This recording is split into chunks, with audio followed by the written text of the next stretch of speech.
Bismillahirrahmanirrahim. Assalamu alaikum. Welcome to this lecture. This is lecture number 11 on Pakistan's political history. اور اس lecture میں آج ہم ضیاء الحق کے رجیم پہ بات کریں گے جو 1977 سے 1988 تک کا تھا. اگر آپ نے میرا چینل سبسکرائب نہیں کیا تو ابھی کر لیں تاکہ ٹی ایس ایس سے ریلیٹڈ جو ویڈیوز اپلوڈ ہوں وہ آپ کو ملتی رہے. اور اگر آپ کو یہ ویڈیو پسند آئے تو اس کو لائک ضرور کریں اور اپنے فرینڈس کے ساتھ شیئر بھی کریں. آج کے اس لیکچر میں جو ٹاپکس ہم نے ڈسکس کرنے ہیں ان میں سب سے پہلے تو imposition of martial law. Zia صاحب نے جب مارشل لا لگایا تو اس کو ہم دیکھیں گے. اس کے بعد بھٹو صاحب کا ٹرائل ہوا، ان کی ایگزیکیوشن ہوئی، اس پہ تھوڑی سی میں آپ کو انفارمیشن دوں گا. اس کے بعد پھر پروویژنل کانسٹیٹیوشن آرڈر 1981 ضیاء صاحب نے دیا جس کو عرف عام میں پی سی او کہتے ہیں. اس پہ ہم بات کریں گے، اس کے جو سیلینٹ فیچرز ہیں پی سی او کے ان کو ڈسکس کریں گے. اس کے بعد ضیاء صاحب نے ایک مجلس شورا بنائی تھی جس کو فیڈرل کونسل کا نام دیا گیا تھا اور اس کو عرف عام میں مجلس شورا کہتے تھے. اس کی کمپوزیشن پہ ہم بات کریں گے. ضیاء صاحب نے لیجٹیمیسی لینے کے لیے، اپنے رول کو طول کرنے کے لیے اور اپنا آپ کو ایک لیجٹیمیٹ رولر شو کرنے کے لیے 1984 میں ایک ریفرینڈم کرایا تھا. تو اس ریفرینڈم کے بارے میں بھی میں آپ کو معلومات دوں گا. اس کے بعد 1985 میں جنرل الیکشن ہوئے. یہ نان پارٹی بیسس پہ الیکشن تھے تو اس پہ میں آپ کو انفارمیشن دوں گا کہ الیکشن کیسے ہوئے اور جنیجو صاحب کی گورنمنٹ کیسے بنی. پھر جنیجو صاحب کے اختلافات کیسے ڈیولپ ہوئے پریزیڈنٹ کے ساتھ، جس کے نتیجے میں پھر پریزیڈنٹ صاحب نے جو اسمبلی تھی وہ ڈیزولو کر دی. ضیاء صاحب کا دور ایک اور بڑا سیاہ کارنامہ سمجھا جاتا ہے جو ضیاء دور میں ہوا. وہ تھی ایک کنٹروورشل امینڈمنٹ تھی کانسٹیٹیوشن میں جس کو 8th کانسٹیٹیوشنل امینڈمنٹ کہتے ہیں، جس میں انہوں نے آئین کی جو آؤٹ لک تھی اس کو چینج کر کے پارلیمنٹری فارم آف گورنمنٹ سے اس کو پریزیڈنشل فارم آف گورنمنٹ بنا دیا. تو یہ 8th کانسٹیٹیوشنل امینڈمنٹ یہ بہت اہم ہے آپ کے ایگزامینیشن پوائنٹ آف ویو سے. اگر 2-3 چیزیں مشہور ہیں اس میں تو ایک کانسٹیٹیوشنل امینڈمنٹ بہت مشہور ہے آپ کے ایگزامینیشن پوائنٹ آف ویو کے لیے. اس کے بعد Zia's process of Islamisation of society, یہ ایگزامینیشن پوائنٹ آف ویو سے بہت زیادہ امپورٹنٹ ہے. اور تیسرا Zia's foreign policy and the Afghan جہاد. یہ 3 چیزیں جو ہیں ضیاء الحق کی آپ کے ایگزامینیشن پوائنٹ آف ویو سے بہت زیادہ امپورٹنٹ ہیں. ان پہ بہت زیادہ فوکس کریں گے 3 چیزوں کے اوپر، اور باقی جو اوپر والے پوائنٹ ہیں ان کو ہم صرف just for the sake of information and knowledge ان میں سے گو تھرو کریں گے. اور اس کا یہ جو 3 چیزیں ہیں آخر میں 8th constitutional amendment, Islamization of society and Zia's foreign policy particularly the Afghan jihad, in 3 پہ میں علیحدہ لیکچرز بھی اپلوڈ کروں گا کیونکہ یہ 3 چیزیں ہی ضیاء دور کی بہت زیادہ امپورٹنٹ ہیں جن پہ فریکوینٹلی کوسچن پوچھے گئے. پچھلا لیکچر اگر آپ نے دیکھا ہو بھٹو صاحب کے بارے میں جو میں نے اپلوڈ کیا ہوا ہے، تو اس میں جب الیکشن ہوتے ہیں 1977 کے اور اس کے نتیجے میں پی این اے جو ہے وہ پروٹیسٹ کمپین شروع کرتی ہے اور ایک پروٹیسٹ موومنٹ شروع ہو جاتی ہے بھٹو کے خلاف، تو وہ کلمینیٹ ہوتی ہے in imposition of the martial law. During the night between 4th and 5th July 1977 army chief Zia ul-Haq took over the administration of the country. یہ میں آپ کو بھٹو صاحب کا جو لیکچر تھا اس کے بارے میں آپ کو بتا چکا ہوں کہ اس میں جب ہنگامے شروع ہو گئے، لا اینڈ آرڈر سچویشن خراب ہو گئی اور کسی بھی طریقے سے ہنگامے ختم ہونے کا نام نہیں لے رہے تھے، تو پھر 4 اور 5 جولائی کی رات کو 1977 میں ضیاء صاحب نے ایڈمنسٹریشن ملک کی سنبھال. Bhutto, his cabinet members and the P N A leadership were placed under protective custody. تمام لیڈرشپ جتنی بھی تھی اس کو گرفتار کر لیا گیا، ان کو کسٹڈی میں لے لیا گیا. بھٹو صاحب بھی اریسٹ ہو گئے اور ان کو بھی کسٹڈی میں لے لیا گیا. پی این اے کی لیڈرشپ بھی ان کو بھی پروٹیکٹیو کسٹڈی میں لے لیا گیا. National assembly, provincial assemblies were dissolved and martial law was imposed throughout the country. دوسری وقت قومی اسمبلی تھی، پروونشل اسمبلیز بھی تھی، فریش الیکشن ہوئے تھے تو ان اسمبلیوں کو برخاست کر دیا گیا اور پروونشل اسمبلیوں کو بھی برخاست کر دیا گیا اور پورے ملک میں مارشل لا نافذ کر دیا گیا. Zia promised to hold general election in 90 days. جو پہلی تقریر کی ضیاء صاحب نے اس میں انہوں نے کہا کہ میں 90 دن میں فری فیئر اور امپارشل الیکشن کروا کے اور اقتدار جو ہے وہ جیتنے والی پارٹی کو، عوامی نمائندوں کو سونپ دوں گا. Constitution was not abrogated, but it was held in abeyance. 1962 کا کانسٹیٹیوشن جب مارشل لا لگایا گیا ایوب خان نے تو انہوں نے وہ کانسٹیٹیوشن ایبروگیٹ کر دیا تھا. ضیاء صاحب نے یہ کانسٹیٹیوشن ایبروگیٹ نہیں کیا تھا، اس کو صرف ہیلڈ ان اوبیئنس کر دیا تھا، اس پہ عمل درآمد روک دیا تھا، لیکن آئین انٹیکٹ تھا اپنی جگہ پہ، وہ ایبروگیٹ نہیں ہوا تھا. آل پولیٹیکل ایکٹیویٹیز بر بینڈ ٹل فردر آرڈرز. تو ضیاء صاحب نے تمام پولیٹیکل ایکٹیویٹیز پورے ملک کے اندر انہوں نے اس پہ پابندی لگا دی. تو اس طریقے سے ضیاء صاحب نے آپریشن فیئر پلے اس کا نام رکھا، جو انہوں نے 4 اور 5 جولائی 1977 کو مارشل لا لگایا. تو اس کو کوڈ نیم دیا گیا تھا آپریشن فیئر پلے، اور آپریشن فیئر پلے کے نتیجے میں ضیاء صاحب کا مارشل لا وجود میں آتا ہے. ضیاء صاحب نے ایک آرڈر جاری کیا مارشل لا لگانے کے بعد. That was law continuance in force order 1977 was promulgated to administer the affairs of the country on the pattern of Ayub Khan's order 1958. Ayub Khan نے بھی ایک لا کنٹینوئنس ان فورس آرڈر 1958 جاری کیا تھا جب مارشل لا لگایا ہے. تو یہی آرڈر مور اور لیس اسی قسم کی پاورز کے ساتھ انہوں نے یہ آرڈر جو ہے وہ جاری کیا 1977 میں، اور ملک کا نظم و نسق اس آرڈر کے تحت انہوں نے چلانا شروع کیا. Political activities were allowed from 1 August 1977 for holding general election. 1 اگست کو انہوں نے کہا کہ ملک میں سیاسی سرگرمیاں شروع کی جاتی ہیں، تاکہ انہوں نے جو وعدہ کیا تھا کہ الیکشن کرانا ہے اس کے تحت الیکشن کرا دیا جائے. لیکن 7 سپتمبر کو انہوں نے مارشل لا ریگولیشن 21 ایشو کیا، جس کے تحت انہوں نے کہا کہ میں پہلے انکوائری کروں گا، جو ممبران قومی اور صوبائی اسمبلی کے تھے ان کی میں انکوائری کروں گا، اور ان میں سے جو لوگ اہل ہوں گے جنہوں نے کوئی کرپشن نہیں کی ہوگی تو صرف ان کو میں اجازت دوں گا کہ وہ الیکشن میں حصہ لے سکیں. تو 7 سپٹمبر 1977 کو انہوں نے مارشل لا ریگولیشن 21 ایشو کیا، اور اس کے تحت انہوں نے لوگوں کے ایسٹس جو تھے ان کی انکوائری شروع کر دی، اور جتنے بھی نیشنل اور پروونشل اسمبلیز کے ممبر تھے ان کے انکوائری شروع کی، اور اس کو بنیاد بنا کے انہوں نے الیکشن انسپیسیفائیڈ ٹائم کے لیے ملتوی کر دیے. انہوں نے کہا کہ پہلے احتساب ہوگا، اور اس احتساب میں جو صاف ستھرے لوگ ہوں گے صرف ان کو اجازت ہوگی وہ الیکشن میں حصہ لے سکیں، اور جب تک احتساب کا یہ عمل مکمل نہیں ہوتا اس وقت تک الیکشن نہیں ہوں گے. تو اس طرح انہوں نے الیکشن انسپیسیفائیڈ ٹائم کے لیے انہوں نے ملتوی کر دی. اب اگلا ایک جو لا اس میں پولیٹیکل ہسٹری میں بہت بڑا ایونٹ ہوتا ہے، جیسے میں نے آپ کو بتایا تھا کہ جو ایوب خان صاحب کا مارشل لا تھا اس کو سپریم کورٹ نے ویلیڈیشن دے دی تھی، تو اسی طریقے سے جو ضیاء صاحب کا مارشل لا تھا اس کو بھی سپریم کورٹ آف پاکستان نے ویلیڈیشن دے دی. ہوا یہ کہ سپریم کورٹ نے ایک آرڈر پاس کیا جس میں بھٹو کو راولپنڈی جیل میں ٹرانسفر کرنے کا آرڈر انہوں نے ایشو کیا. تو سپریم کورٹ، اس وقت کی سپریم کورٹ نے ایک آرڈر ایشو کیا یہ کہ انتظامیہ کو کہ بھٹو صاحب کو راولپنڈی جیل میں منتقل کیا جائے. تو اس میں اس وقت بھٹو صاحب جو تھے پرہیپس اس وقت ملٹری کسٹڈی میں تھے، تو ان کا آرڈر یہ ہوا کہ ان کو جیل ٹرانسفر کیا جائے. لیکن گورنمنٹ نے اس آرڈر کی تعمیل نہیں کی، اور اس تعمیل کے لیے نصرت بھٹو نے پھر اس کو چیلنج کر دیا سپریم کورٹ میں کہ جو سپریم کورٹ کا پہلا آرڈر ہے کہ بھٹو کو راولپنڈی جیل میں منتقل کیا جائے اس پہ عمل درآمد کروایا جائے. یا مختار جو تھے وہ وکیل تھے اس وقت بھٹو صاحب کے بہاف پہ، نصرت بھٹو کے بہاف پہ یہ سپریم کورٹ میں اپیئر ہوئے، اور انہوں نے وہاں پہ یہ پلی لی، آرگو یہ کیا کہ chief of army staff had no authority under the constitution to impose martial law. Chief of army staff کو یہ کانسٹیٹیوشن کے اندر اتھارٹی ہی نہیں ہے کہ وہ ملک میں مارشل لا لگا سکے. تو انہوں نے ڈیورنگ جو ہیئرنگ تھی اس میں یہ پلی لی کہ یہ مارشل لا ہی غلط لگا ہے، اور چیف آف آرمی اسٹاف کو ملک میں مارشل لا لگانے کا 1973 کے آئین کے اندر کوئی اختیار نہیں ہے. آئین ایبروگیٹ نہیں ہوا، ہیلڈ ان اوبینس ہوا ہے. تو چیف جسٹس اس وقت انوار الحق تھے، اور انوار الحق and the court concluded that the extra constitutional steps taken by the armed forces of Pakistan was justified by requirement of state of necessity and welfare of the people. تو اس وقت بھی کورٹ نے martial law کو validation دے دی اور کہا کہ وسیع تر ملکی مفاد میں اور نظریہ ضرورت کے تحت اور عوام کی فلاح و بہبود کے لیے مارشل لا جو لگایا گیا ہے، یہ جو ایکسٹرا کانسٹیٹیوشنل سٹیپ ہے، یہ ہم اس کو جسٹیفائی کرتے ہیں. تو اس طرح ضیاء الحق کے مارشل لا کو ویلیڈیشن دے دی سپریم کورٹ نے.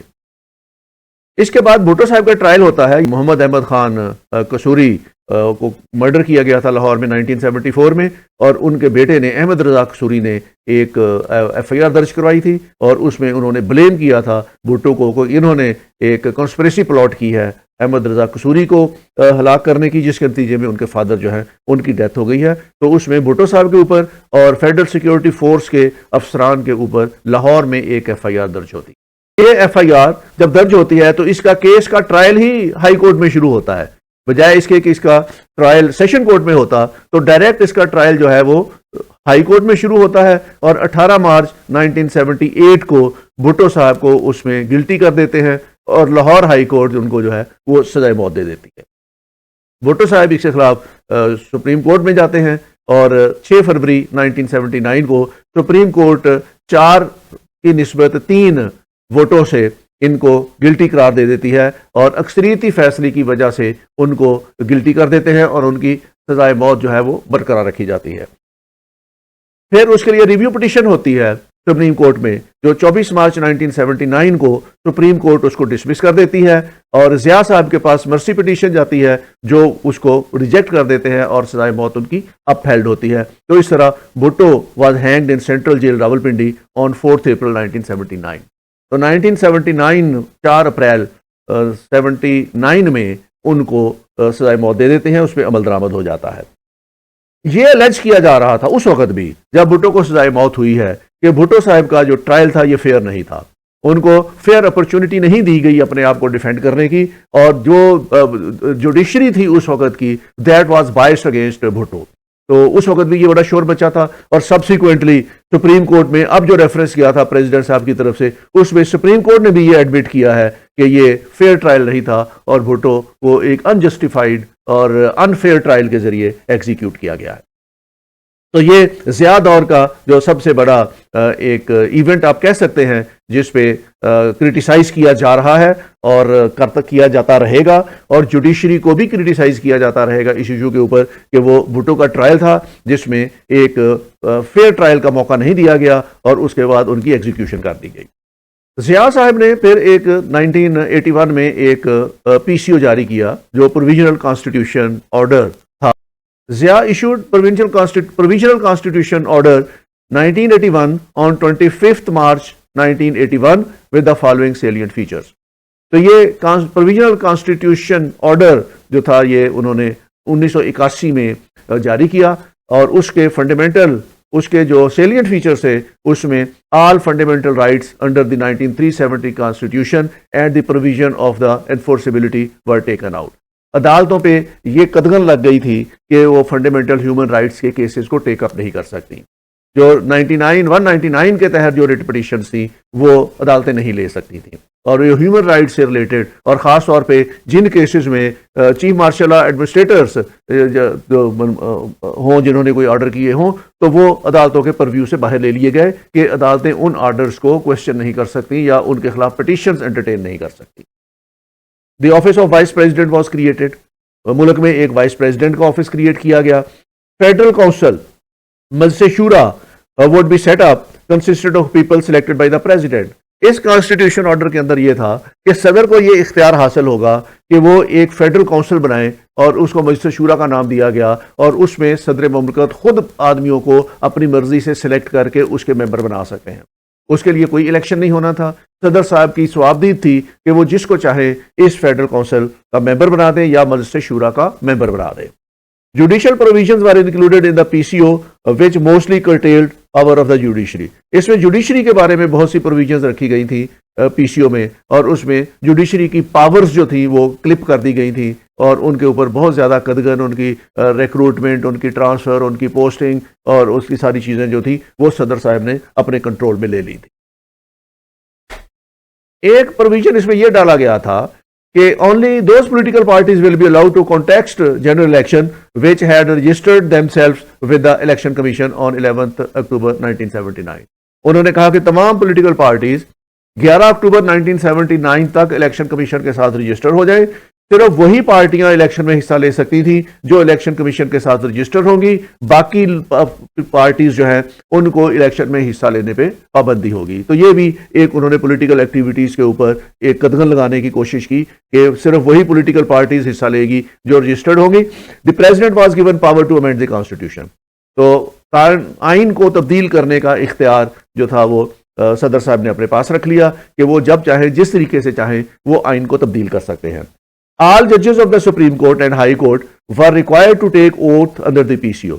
جتنے بھی اس وقت موجود جج تھے ہائی کورٹ کے یا سپریم کورٹ کے، ان کے لیے لازمی تھا کہ وہ اس پی سی او کے تحت دوبارہ حلف لیں، اور اس میں ایک بڑی مزیدار شرط یہ رکھی گئی تھی کہ جو جج حلف نہیں لینا چاہیں گے وہ برخاست سمجھے جائیں گے، اور جن کو گورنمنٹ حلف نہیں دینا چاہے گی، کچھ جج ایسے بھی تھے جو حلف لینا چاہتے تھے لیکن گورنمنٹ چاہتی تھی کہ وہ جوڈیشری میں نہ رہیں تو ان کو حلف ریفیوز کیا گیا تھا۔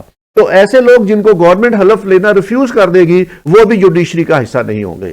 تو اس طریقے سے وہ تمام جج جو مارشل لا کے اگینسٹ تھے، جو ضیاء کے اگینسٹ تھے، جو پرو ڈیموکریٹک تھے یا جو پرو کانسٹیٹیوشن تھے، ان کو حلف نہیں دیا گیا، یا ان میں سے بہت سو نے حلف لینے سے پی سی او کے تحت حلف لینے سے انکار کر دیا، تو ان ججوں کو برخاست کر دیا گیا، سپریم کورٹ سے اور ہائی کورٹ سے نکال دیا گیا، اور صرف وہی لوگ جج موجود رہ گئے جو پی سی او کے تحت حلف لینے کے لیے تیار تھے اور وہ گورنمنٹ کو بھی قابل قبول تھے۔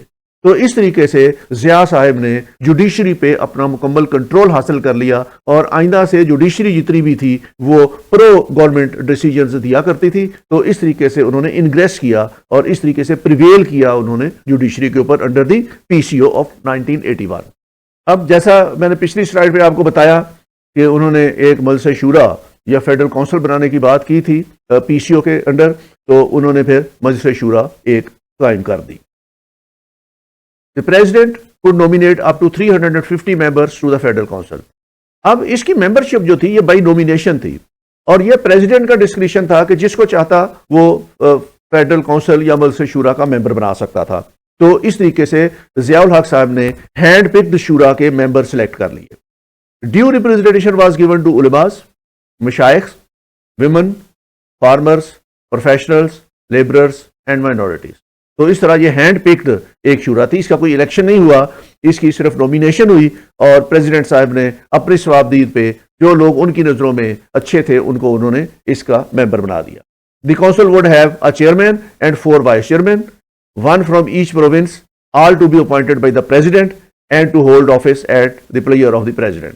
اس کا ایک چیئرمین تھا اور اس کے 4 وائس چیئرمین تھے، ہر صوبے میں سے ایک وائس چیئرمین لیا گیا، اور اس کی بھی نامزدگی صدر صاحب نے چیئرمین کی اور وائس چیئرمین کی خود کی، اور یہ اس وقت تک عہدوں پہ رہ سکتے تھے جب تک صدر کا ثوابدید تھا۔ تو اس طریقے سے مجلس شورا بن گئی، اور اس میں Khawaja Muhammad Safdar from Sialkot was appointed its chairman, اور یہ خواجہ محمد صفدر جو ہے یہ موجودہ جو اس وقت ہمارے وزیر دفاع ہیں جس میں خواجہ محمد آصف صاحب ہیں، یہ ان کے والد تھے، اور ان کو انہوں نے اس کا چیئرمین بنا دیا۔ This council would recommend to the president regarding enactment of the laws or proposed amendment in the law۔ اس کے ذمہ یہ تھا کہ یہ لا بنائے گی یا لا میں اگر کوئی تبدیلی کرنی ہے تو وہ کرے گی، لیکن ساتھ پرووائزو یہ بھی تھا کہ پریزیڈنٹ صاحب کا ثوابدید ہے کہ وہ ان کی ریکمنڈیشن کو مانے یا ان کی ریکمنڈیشن کو فائل کر دے، یہ اختیار پریزیڈنٹ کا تھا، لیکن اس کا کام یہ تھا کہ یہ لا بنانے میں یا لا کے اندر کوئی امینڈمنٹ ہے اس سلسلے میں صدر کو ریکمنڈیشنز بھیج سکتی تھیں، لیکن صدر باؤنڈ نہیں تھا کہ ان کی بھیجی ہوئی ریکمنڈیشنز کے اوپر عمل کیا جائے۔ فرسٹ میٹنگ آف دی شورا was held in February 1982 and was addressed by the president. The President had the powers to dissolve the Shura any time, and it would be automatically dissolved upon the establishment of permanent representative institution۔ صدر کو یہ بھی اختیار تھا کہ وہ شورا کو جب چاہے ڈیزالو کر دیں، وہ جب چاہے اس کے چیئرمین کو سسپینڈ کر دیں، تو یا دوسری صورت میں اگر اسمبلی مارز وجود میں آ جائے الیکشن کے نتیجے میں تو بھی شورا جو تھی اس نے آٹومیٹیکلی ڈیزالو ہو جانا تھا۔ The council had no powers at all, اس کے پاس پاورز کوئی نہیں تھی، یہ صرف ایسے لوگ تھے جو ضیاء کے قریب لوگ تھے، اور ضیاء صاحب جن کو اپلائج کرنا چاہتے تھے اور جن کو وہ پروموٹ کرنا چاہتے تھے آگے سیاست میں، ان کو انہوں نے ہینڈ پکڈ لوگ تھے جن کو انہوں نے مجلس شورا کا حصہ بنا دیا تھا۔ It was a fake parliament holding mock discussions, اس کا کوئی فائدہ نہیں تھا اس کی ریکمنڈیشنز گورنمنٹ پہ بائنڈنگ نہیں تھی.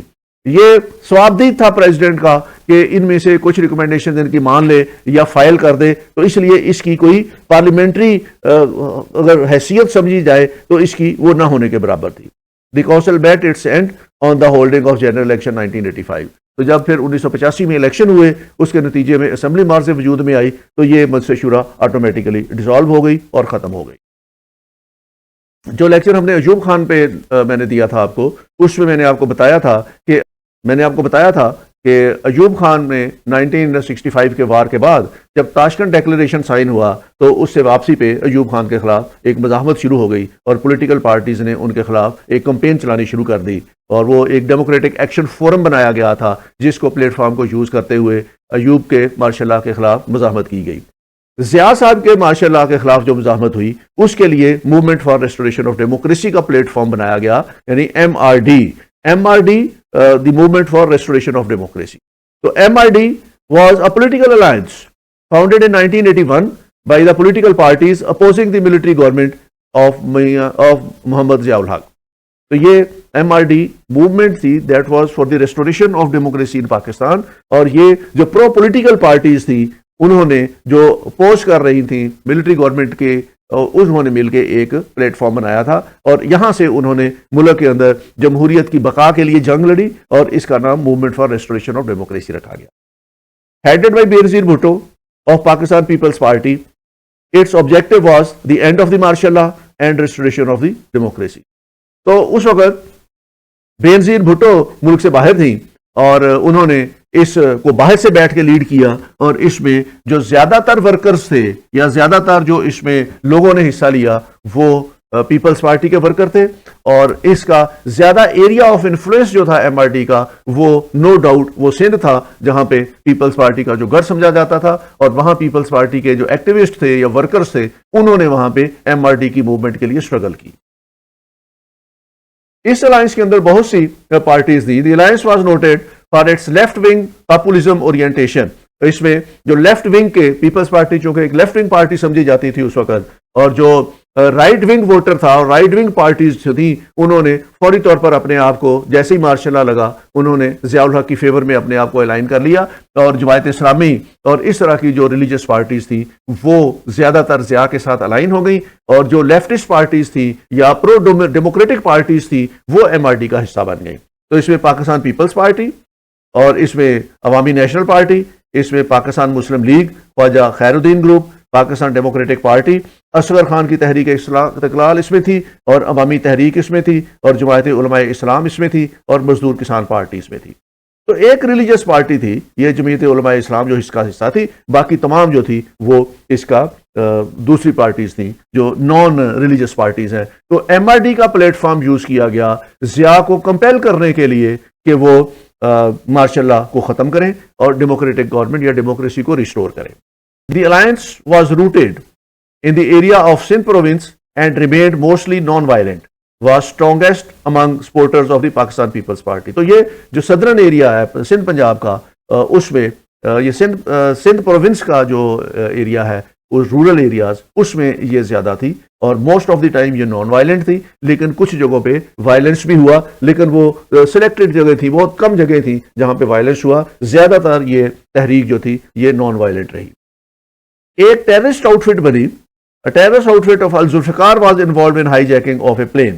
ایک آؤٹ فٹ تھی الذوالفقار جو جس میں ٹیررزم بیسڈ تھی, یا جنہوں نے جو تھی آرمڈ اسٹرگل کی فار ریسٹوریشن آف ڈیموکریسی, اور اس کو جو ہیڈ کر رہے تھے وہ مرتضیٰ بھٹو تھے, اور انہوں نے ایک پلین بھی ہائی جیک کیا اس تنظیم نے, اور یہ تنظیم اس کو کر کے کابل لے گئی تھی to force the government to release activist of the group. تو ایک یہ کاروائی تھی جو بہت بڑے پیمانے پہ کنڈیمڈ ہوئی, اور اس کو جو ٹیررزم کو کنڈیمڈ کیا گیا وہ یہ الذوالفقار کی کاروائی تھی جنہوں نے ایک پلین ہائی جیک کیا. اس کے علاوہ MRD کے پلیٹ فارم سے جو چیزیں ہوئیں وہ مور اور لیس وہ پولیٹیکل نیچر کی تھی, اور اس میں بہت زیادہ وائلنس نہیں ہوا, وہ نان وائلنٹ تھی, لیکن کسی نہ کسی جگہ پہ اکا دکا جگہوں پہ وائلنس بھی ہوا. گورنمنٹ نے اس MRD گورنمنٹ نے اس ایم آر ڈی کی موومنٹ کو بڑے ہائی ہینڈ کے ساتھ ہینڈل کیا، اور اس میں پیپلز پارٹی کے ورکر جو تھے ان کو اریسٹ کیا گیا، ان کو ڈیٹین کیا گیا، ان کو کوڑے لگائے گئے، ان کو سزائیں دی گئیں، اور اس طریقے سے کرش کرنے کی کوشش کی اس موومنٹ کو. Failure to expand beyond its southern stronghold combined with effective repression from the military led to its demise a year and half later.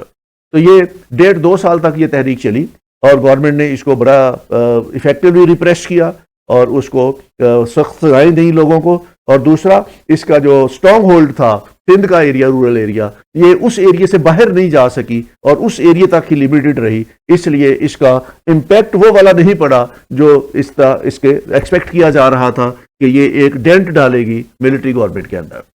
The alliance dissolved within a week after the death of Zia, which marked its way for general election, outlined the return of Pakistan People's Party in national power. تو یہ بینظیر بھٹو صاحبہ جو تھی وہ ملک سے باہر تھی، اور ملک کے اندر انتخابات کرانے کا 85 میں فیصلہ ہوا. تو جیسے ہی یہ انتخابات ہوئے، ایک گورنمنٹ ریسٹور ہو گئی 1985 میں، تو اس کے بعد یہ ایم آر ڈی گریجولی جو تھی وہ وائپ آؤٹ ہوتی گئی، اور جب ضیاء صاحب کی ڈیتھ ہوئی تو اس کے بعد پھر اس کا وجود ختم ہو گیا. اب ضیاء صاحب چونکہ ملٹری رولر تھے، ڈکٹیٹر تھے، اور مارشل لا لگایا ہوا تھا انہوں نے، تو ان کو یہ تھا کہ میں کسی نہ کسی طریقے سے لیجیٹیمیسی لے لوں، اور مجھے لیجیٹیمیسی مل جائے رول کرنے کی، اور میرے اوپر کوئی نہ کوئی ایسی سند آ جائے میرے پاس جس سے لوگ سمجھیں کہ میں ایک لیجیٹیمیٹ رولر ہوں. تو اس کے لیے انہوں نے ریفرینڈم کا سہارا لیا.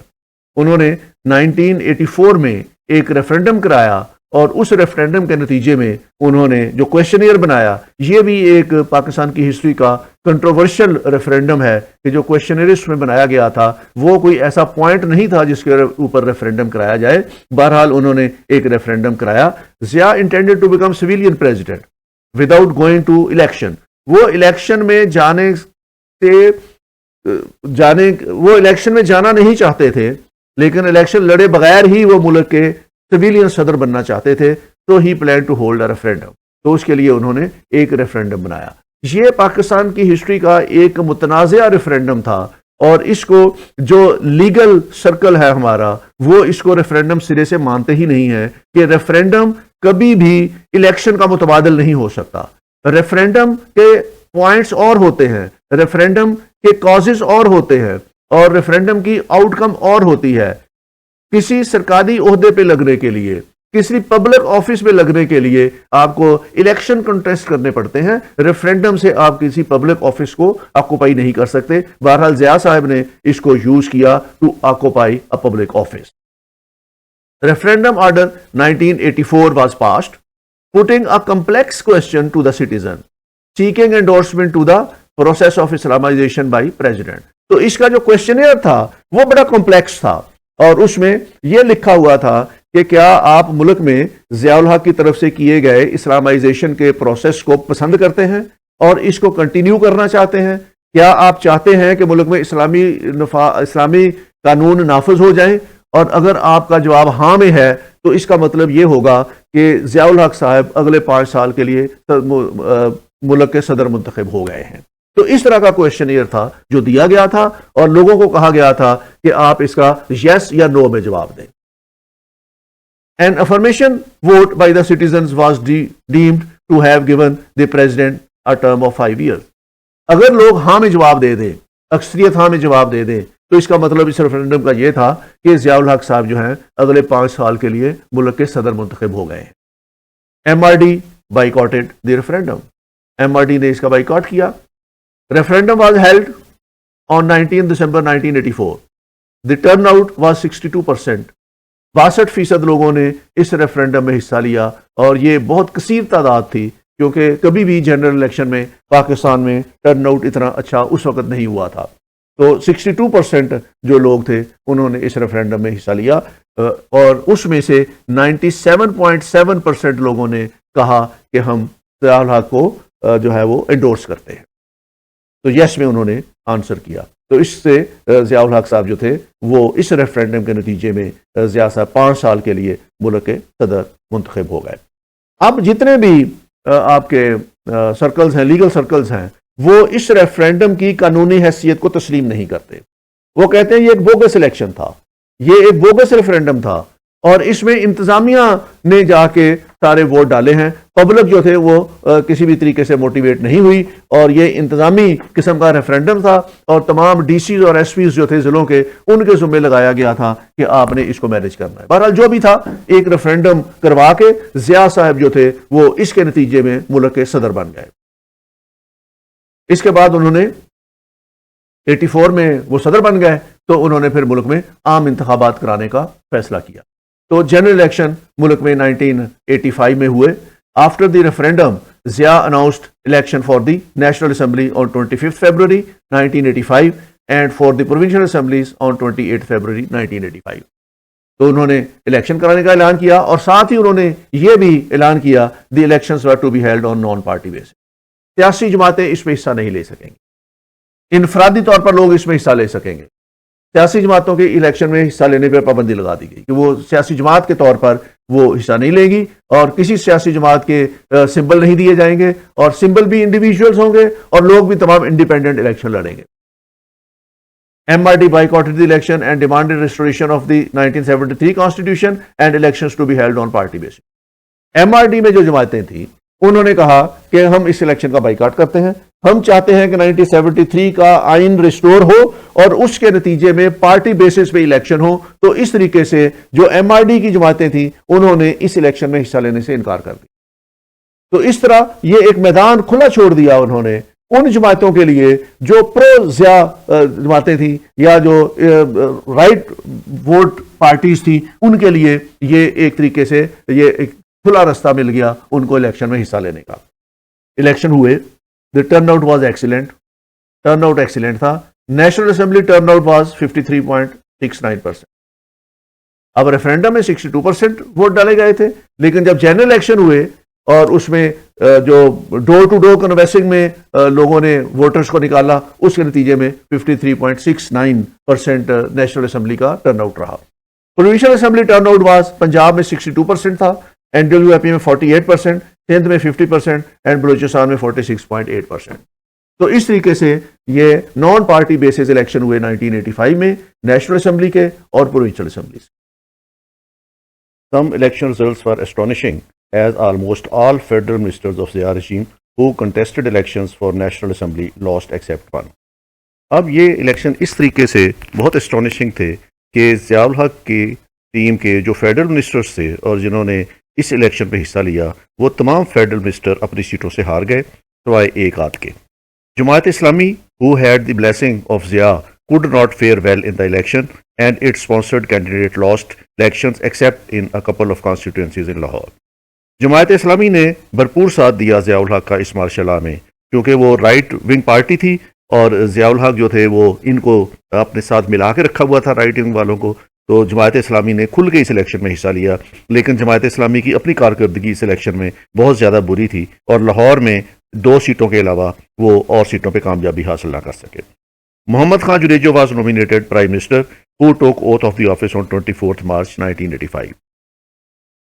ضیاء الحق نے جو PCO ایشو کیا تھا اس میں پرائم منسٹر کو اپوائنٹ کرنے کا اختیار صدر کے پاس تھا. تو انہوں نے پرائم منسٹر کو اپوائنٹ کیا, محمد خان جنیجو کو, سندھ سے ان کا تعلق تھا اور ان کو انہوں نے اپوائنٹ کیا. انہوں نے میجورٹی شو کی ہاؤس کے اندر اور اس طریقے سے 24 مارچ 1985 کو انہوں نے پرائم منسٹر کا اوتھ لیا. پنجاب میں میاں نواز شریف صاحب کو نومینیٹ کیا گیا ایز چیف منسٹر پنجاب, تو انہوں نے پنجاب کا اوتھ لیا. تو اس طرح محمد خان جنیجو پرائم منسٹر بن گئے اور میاں محمد نواز شریف صاحب جو تھے وہ پنجاب کے چیف منسٹر بن گئے. Constitution was revived on 2 March 1985. Wide revival of Constitution of 1973 order. تو ایک RCO جاری کیا گیا جس کا جو ریوائول آف کانسٹیٹیوشن آرڈر, یہ اس کے تحت انہوں نے 1973 کا کانسٹیٹیوشن 2 مارچ 1985 کو ریوائیو کر دیا اور اس طریقے سے ملک کے اندر ایک انتخابات کے نتیجے میں ایک الیکٹڈ گورنمنٹ جو تھی وہ اس نے کام شروع کیا. اس اسمبلی نے ایک کانسٹیٹیوشنل امینڈمنٹ پاس کی جو 8th کانسٹیٹیوشنل امینڈمنٹ ہے, اور یہ پاکستان کی کانسٹیٹیوشنل ہسٹری کی اور 1973 کے کانسٹیٹیوشن کی جو ہسٹری ہے اس کی سب سے کنٹروورشل کانسٹیٹیوشنل امینڈمنٹ ہے. National assembly passed most controversial amendment in the constitution in 1985. 8th amendment changed Pakistan's system of government from parliamentary democracy to presidential republic. تو پاکستان میں 1973 کا کانسٹیٹیوشن جو تھا وہ پارلیمنٹری فارم آف گورنمنٹ جو تھا اس کو انہوں نے امپلیمنٹ کیا. اس میں اختیارات جو ہیں وہ پرائم منسٹر کے پاس ہیں اور پریزیڈنٹ جو ہے وہ on the advice of the prime minister کام کرتا ہے. لیکن 8ویں ترمیم نے اس کانسٹیٹیوشن کا حلیہ اس طریقے سے بگاڑا کہ تمام اختیارات پرائم منسٹر سے لے کے پریزیڈنٹ کو دے دیے. تو پریزیڈنٹ آل پاورفل ہو گیا. اس کے اندر انہوں نے جتنے بھی پرائم منسٹر کے اختیارات تھے وہ بھی اٹھا کے 8ویں ترمیم میں انہوں نے صدر کے کھاتے میں ڈال دیے یا صدر کو دے دیے. 8th amendment strengthened the authority of the president and also granted additional powers to the president to dismiss the elected prime minister's government. 1973 کا اوریجنل کانسٹیٹیوشن جو ہے اس میں پرائم منسٹر جو ہے وہ ایڈوائز کرتا ہے اسمبلی کی ڈیزولوشن کی, تو اس کے بعد صدر جو ہے وہ اسمبلی ڈیزالو کرتا ہے.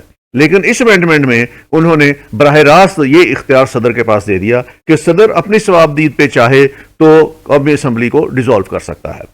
The power included powers expressed in subsection 2b inserted into 58 article 58 to dissolve the national assembly.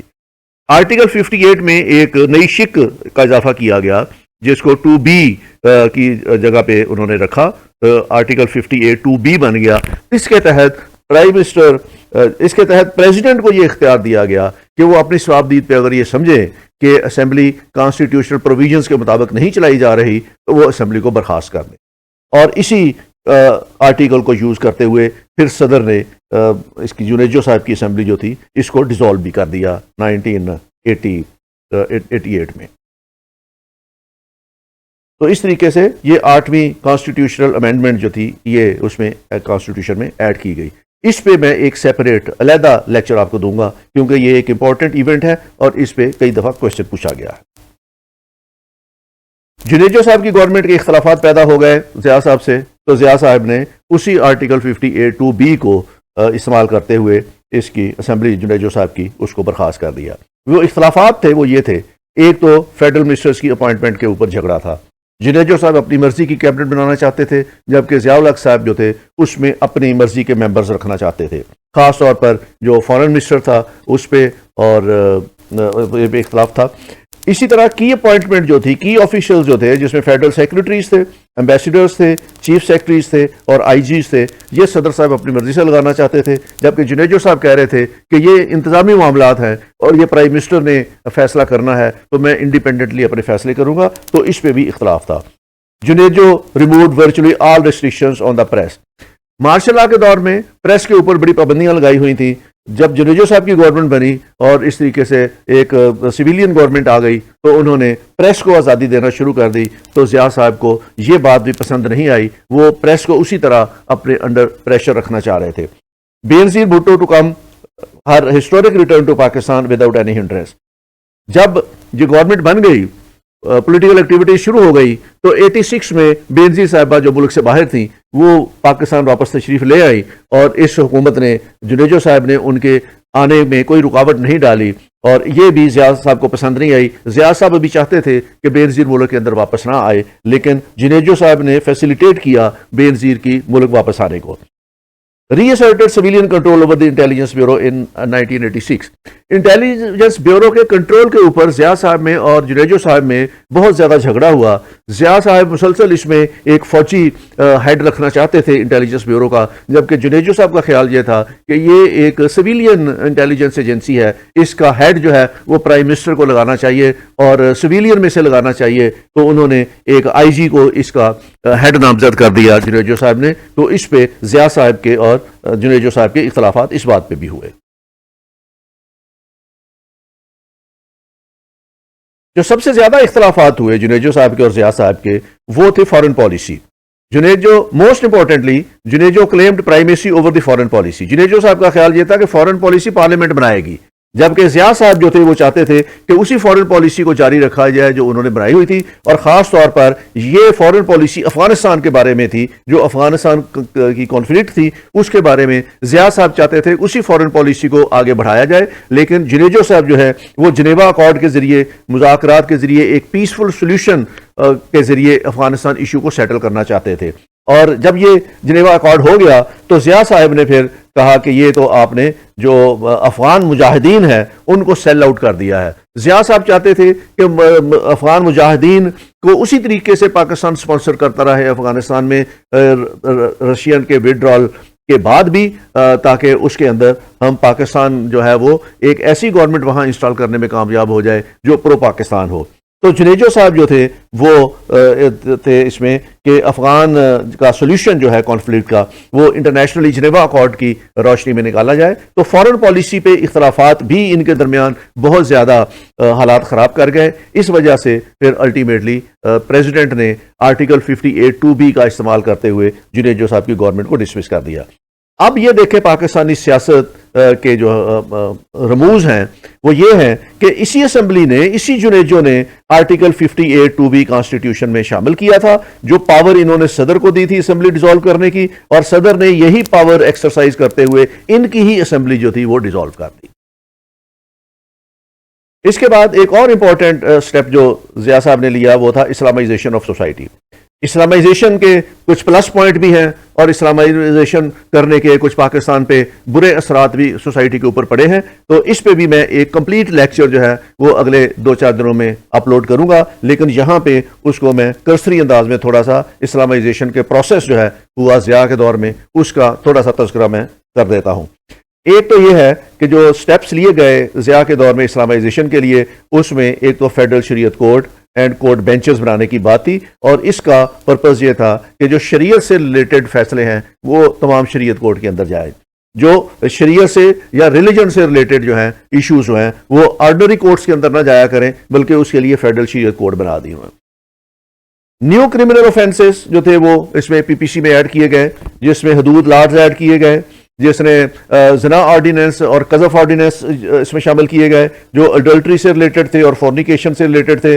اس کے بعد بلاسفیمی کے لیے جو لاز تھے وہ اس میں شامل کیے گئے. اسی طرح PPC کے اندر پنشمنٹس جو تھیں وہ اسلامی پنشمنٹس ایڈ کی گئی، جن میں وپنگ یا کوڑے مارنے کی سزا تھی، ایمپوٹیشن یا ہاتھ کاٹنے کی سزا تھی، سٹوننگ ٹو ڈیتھ جو رجم کی سزا تھی، یہ پاکستانی لا کے اندر ایڈ کیے گئے. تو اس میں جو کرمنل لا تھا اس کو انہوں نے اس میں اسلامک پروویژنز ایڈ کیے.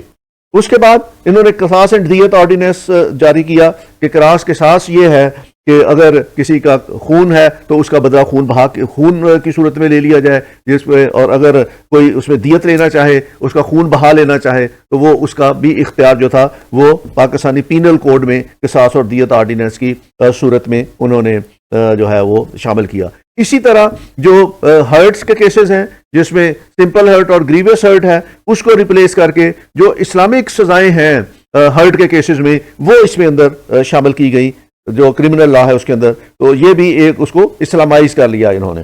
اس کے بعد انہوں نے اسی طرح جو کرمنل لا ہے اس کے اندر قانون شہادت جو ایویڈنس ایکٹ تھا انگریز کا دیا ہوا، اس کو چینج کر کے انہوں نے جو ایویڈنس ایکٹ کو چینج کر کے قانون شہادت بنا کے وہ بھی انہوں نے کرمنل لا کے اندر شامل کیا.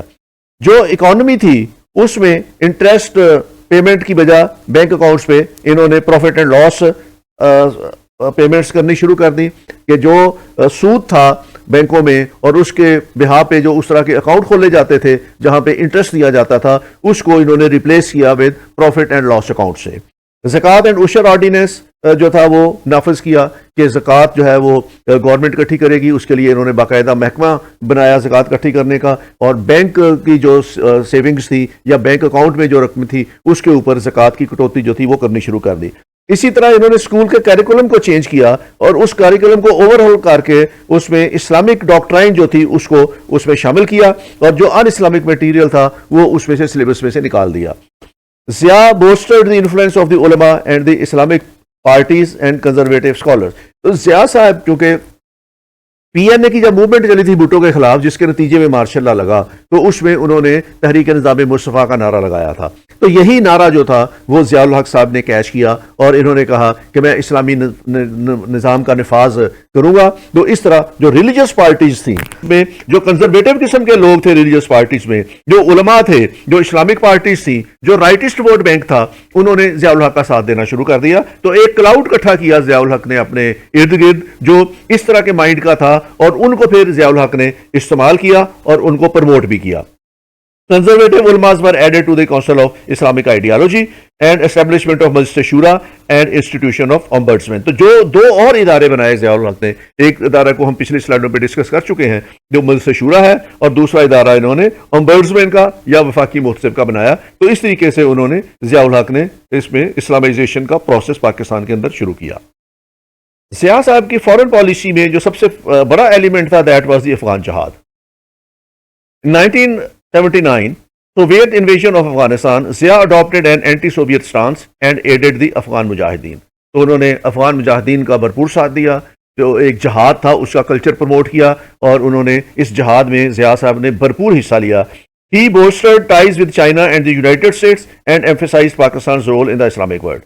تو ایک تو کمیونزم کو پھیلنے سے روکنے کے لیے انہوں نے امریکہ کا بھرپور ساتھ دیا، اور امریکہ کی بیکنگ سے انہوں نے افغانستان میں رشیا کے خلاف جنگ لڑی، اور اس جنگ میں جو اسلامک کنٹریز تھے، خاص طور پہ سعودی عرب جو تھی اس کا ایک ٹرائکا بنا، سعودی عرب، پاکستان اور یو ایس اے، تو انہوں نے مل کے افغانستان میں یہ ایک جنگ لڑی، اور اس کے لیے انہوں نے جہاد کے کلچر کو پروموٹ کیا. اور اس میں پھر پاکستان کا تمام محور ضیاء کے دور میں جو تھا وہ افغانستان جہاد پہ رہا. یہ 1979 میں شروع ہوا اور ضیاء کی ڈیتھ تک یہ افغانستان اسی ایک فیز کے اندر، جہاد کے فیز میں سے گزرتا رہا. Pakistan became front line state to fight in Afghanistan against Russian invasion. Pakistan جو تھا وہ امریکہ کا فرنٹ لائن جو ہے الائی بن گیا اس جنگ کے اندر، اور پاکستان کو جو تھی وہ اس میں ڈپلومیٹک اور اس میں اسٹریٹجک اور اس میں اکنامک ایڈ جو تھی وہ امریکہ کی طرف سے ملنی شروع ہوئی. اور اس میں تمام تر انحصار جو پاکستان کی اکانومی کا رہا اس عرصے میں، وہ ہم بینک کرتے رہے on American donations, American grants and American aid. Jihad culture was promoted and students of madaris were recruited, trained and launched for jihad in Afghanistan. تو اس میں جو جہاد کلچر پروموٹ کیا گیا، اس میں جو دینی مدارس تھے ان کے بچوں کو جہاد کی ترغیب دی گئی، ان کو ریکروٹ کیا گیا، ان کو ٹرین کیا گیا، پھر ان کو لانچ کیا گیا. تو اس طرح پاکستان نے اپنا جہاد جو ہے وہ افغانستان کے اندر اس میں بھرپور شرکت کی. تو پاکستان کی فورن پالیسی ضیاء کے دور میں جو تھی اس کا محور جو تھا وہ افغانستان رہا اور افغانستان کا جہاد رہا، اور باقی تمام چیزیں جو تھیں وہ اس ایک پالیسی کے گرد ریوالو کرتی رہیں. اگر ہم ضیاء کی اکنامک پالیسیز کو دیکھیں تو چونکہ بھٹو صاحب نے ایک پالیسی، اکنامک پالیسی دی تھی جس میں اس کا انحصار جو تھا وہ یا تو نیشنلائزیشن پہ تھا، جو پروسیس آف نیشنلائزیشن تھا، اور دوسرا اس کا جو تھا انحصار وہ رشینز پہ تھا، جس پہ رشیاز نے وہ ہمیں انڈسٹری لگا کے دی.